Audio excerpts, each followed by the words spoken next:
తులవారి గనక చూసుకున్నట్లయితే మీకు 3, 6 అధిపతి అయినటువంటి గురువు దశమ స్థానంలో రవితో జీవాత్మ సంయోగంలో ఉంటూ మీ గురువు ముఖ్యంగా మౌఢ్యంలో కూడా వెళ్తున్నాడు.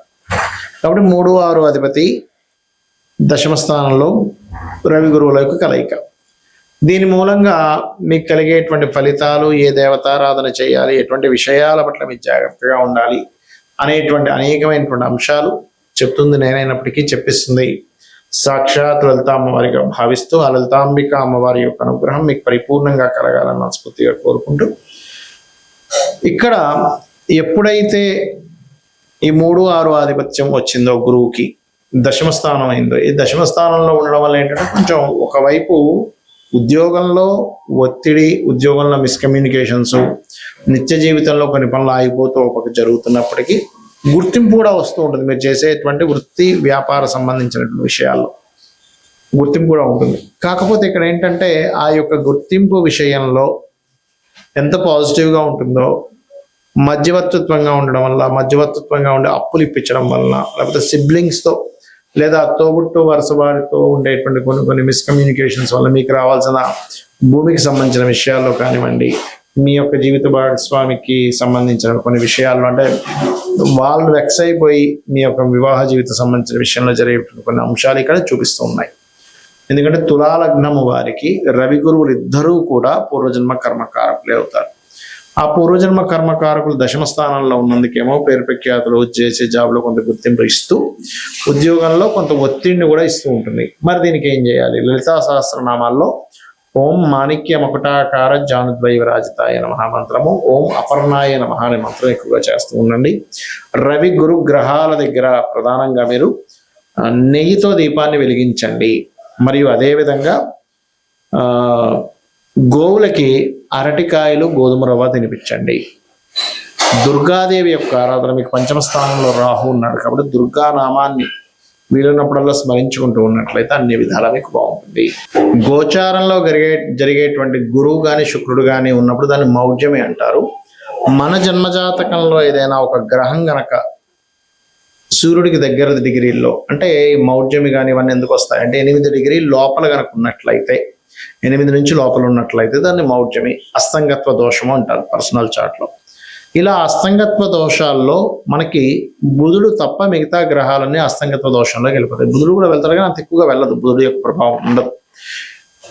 అయితే ఇక్కడ మనం ఒక్కొక్క గ్రహము అస్తంగత్వంలోకి వెళ్ళడం వలన ఒక్కొక్క ఫలితాలు వస్తాయి. ఆ విషయాలు జాగ్రత్తగా ఉండాలి. మీ పర్సనల్ చార్ట్లో గుర్తుపెట్టుకోండి. అది భావన ఏ భావంలో ఉందనేది వంటిది 12 భావాలు చూసుకుంటూ ఒక్కొక్క గ్రహం బట్టి కూడా ఉంటుంది. ఉదాహరణకి గురువే అనుకుందాం.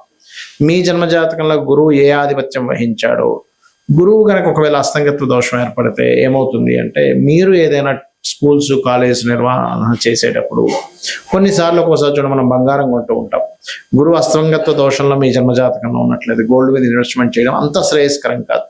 పర్లేదండి రవి బాగున్నాడు అన్నప్పుడు కొంతవరకు 50-50గా ఉంటుంది. రవి కూడా పాడైపోయి గురువు కూడా పాడైతే గోల్డ్ మీద ఇన్వెస్ట్మెంట్స్ అనేవి చేయకూడదు, అస్తంగత్వ దోషంలో ఉన్న గురువు లేదా పాపకత్తిలో ఉన్న.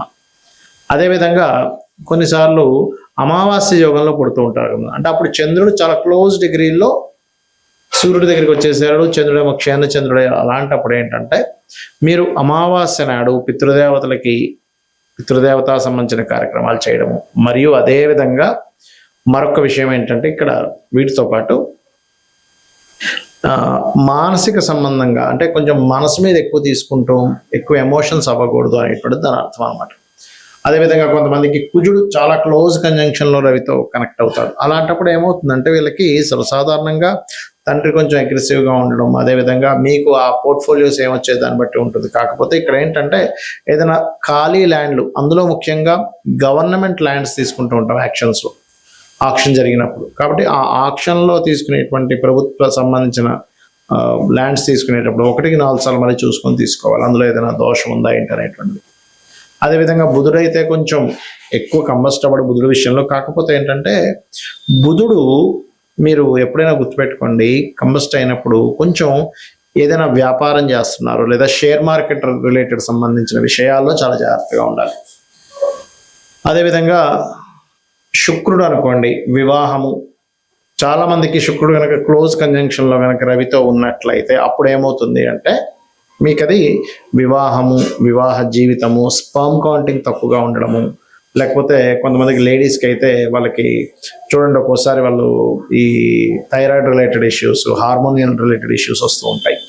శని కనుక అయినట్లయితే సహజంగా చెప్పాలంటే శని రవుల కలయిక ఈజ్ సమ్ టైమ్స్ కొంచెం గట్టిగా ప్రయత్నం చేస్తే గవర్నమెంట్ జాబ్ వస్తుంది. కాకపోతే తల్లిదండ్రులు అంటే తండ్రితో కొంత తెలియని విభేదాలు రావడము, కొంచెం జాబ్లో ఒక్కొక్కసారి చూడండి మనం చూస్తూ ఉంటాం, పలానా జాబ్ దగ్గరికి వెళ్ళామండి అక్కడ స్ట్రక్ అయిపోయానంటూ ఉంటాం. అయితే ఇక్కడ ఏంటి, శనితో పాటు అది దశమాధిపత్యం కూడా వస్తే ఇంకా ఎక్కువ వస్తుంది దాని ప్రభావం. రాహువు కేతు అయితే గ్రహణ సమయాలు అవి పెద్దగా కంబస్ట్ అవ్వు దీనికి, ఎందుకంటే ఛాయాగ్రహాలు నిజమైనటువంటి గ్రహాలు కావు నోట్స్ కాబట్టి. అయితే ఇక్కడ ఏంటి, ఏ భావంలో మీకు అస్తంగత్వ దోషం ఏర్పడింది. ఇప్పుడు మనం చెప్పుకుంటున్నాం మేషం వారికి అయితే 4వ స్థానము, వృషభం వారికి అయితే 3వ భావంలో ఉన్నది రవి గురువులు, మిథునంకి అయితే 2వ స్థానము, కర్కాటకం అయితే రాశిలోనే, సింహానికి అయితే 12వ స్థానము, కన్యకి అయితే 11వ స్థానం, ఇలా చెప్పుకుంటున్నాగా. అలాగే మీ లగ్నం నుంచి, లగ్నం వేరు రాశి వేరు గుర్తుపెట్టుకోండి, మీ లగ్నం నుంచి ఒక గ్రహము కంబస్ట్ అయినప్పుడు అది ఏ భావంలో అయిందే చూసుకోవాలి. లగ్నంలో అయిందనుకోండి జీవుడికి అది ఎఫెక్ట్ ఎక్కువ ఇస్తుంది. ధనస్థానంలో అయితే అది ఏ గ్రహము సంబంధించినటువంటి ధన సంబంధించిన విషయాల్లో జాగ్రత్తగా ఉండాలి. 3 అయితే అన్నదమ్ములు కమ్యూనికేషన్స్ విషయాల్లో, 4 అయితే ప్రాపర్టీస్ కొనుగోలు చేసే విషయంలో, 5 అయితే సంతానం విషయంలో లేదా ప్రేమ వ్యవహారాల విషయంలో, ఏదో ప్రేమ వ్యవహారాలకు సంబంధించిన విషయాల్లో వెళ్ళి విరుక్కుపోవడం ఇట్లాంటివి జరుగుతూ ఉంటాయి. అదేవిధంగా 6 అనుకోండి, రుణాలు ఇవ్వడం, రుణం తీసుకోవడం వల్ల. 7వ అయితే వివాహం ద్వారా కొంతమందికి ఏదో స్ట్రక్ అయిపోయినట్టుగా అయిపోతాయి కొన్ని లైఫ్స్. 8వ అయితే తాతగారు ఆస్తి, కొంత రీసెర్చెస్ వల్ల రీసెర్చ్ అవ్వకపోవడం వల్ల మేము స్ట్రక్ అయిపోయాం అని ఇలా ఉంటూ ఉంటుంది. 9వ స్థానం అయితేనేమో తండ్రి స్ట్రక్ అయిపోవడము, అంటే తండ్రి అతని లైఫ్లో చాలా విషయాలు స్ట్రక్ అయిపోయినట్టుగా మనం తీసుకోవాలి. అదేవిధంగా హైయర్ ఎడ్యుకేషన్ బ్యాక్లాగ్స్ ఉండిపోవడం, ముందు కదలకపోవడం, ఏదో కారణాల వల్ల ఇబ్బంది వస్తూ ఉంటుంది. 10వ స్థానం అయ్యి అందులో ముఖ్యంగా శని అయితే వీళ్ళు ఉద్యోగం చేసే విషయంలో ముందుకు వెళ్ళలేకపోతుంటారు. అప్పుడు వ్యాపార యోగం ఏమైనా ఉందేమో చూసుకోవాలి.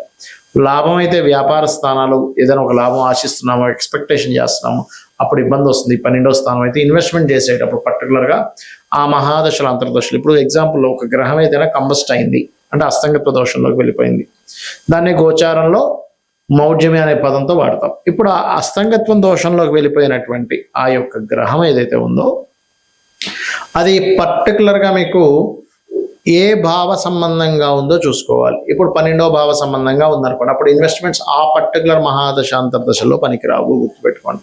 ఇది గోచార పరంగా కొంత పని చేస్తుంటుంది, దీని పరంగా పనిచేస్తుంది. అంటే ఎలా అంటే ఇప్పుడు చిన్న ఎగ్జాంపుల్ చెప్తాను మీకు. మీరు ఒక ప్రాంతం నుంచి మరొక ప్రాంతానికి వెళ్ళాలి, దానికి ఒక 3-4 వేస్ ఉన్నాయి వెళ్ళడానికి, కానీ 3-4 త్రోవలు ఉన్నాయి.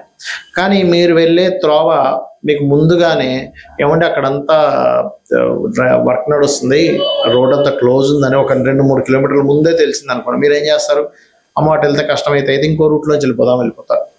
ఎలాగైతే మీరు వెళ్ళేటువంటి జర్నీలో కార్లోనో బైక్ మీద వెళ్ళేటప్పుడు ముందుగా తెలిసి అంత దూరం వెళ్ళి అయ్యో బ్లాకేజ్ ఉందా అని వెనక్కి వచ్చి మళ్ళీ ఇంకో రూట్లో వెళ్ళడానికి ఎలా అయితే మీకు పెట్రోలు, మనీ, శ్రమ సేవ్ అవుతాయి, ఇది ముందుగా తెలుస్తాయి. అలాగే జ్యోతిష్ శాస్త్రంలో కూడా మీకు పలానా మహాదశ అంతర్దశ వస్తుంది, ఇది ఇక్కడ కంబస్ట్ అయ్యి ఉంది, లేకపోతే ఈ గ్రహం ఇలా ఉంది, కాబట్టి మీరు ఈ విషయంలో జాగ్రత్త తీసుకోండి, ఖచ్చితంగా బాగుంటుందని చెప్పేదే జ్యోతిష్ శాస్త్రం. కాబట్టి ఈ విషయాల్లో జాగ్రత్తలు తీసుకోండి, అన్ని విధాలా బాగుంటుంది. శ్రీమాత్రే నమః.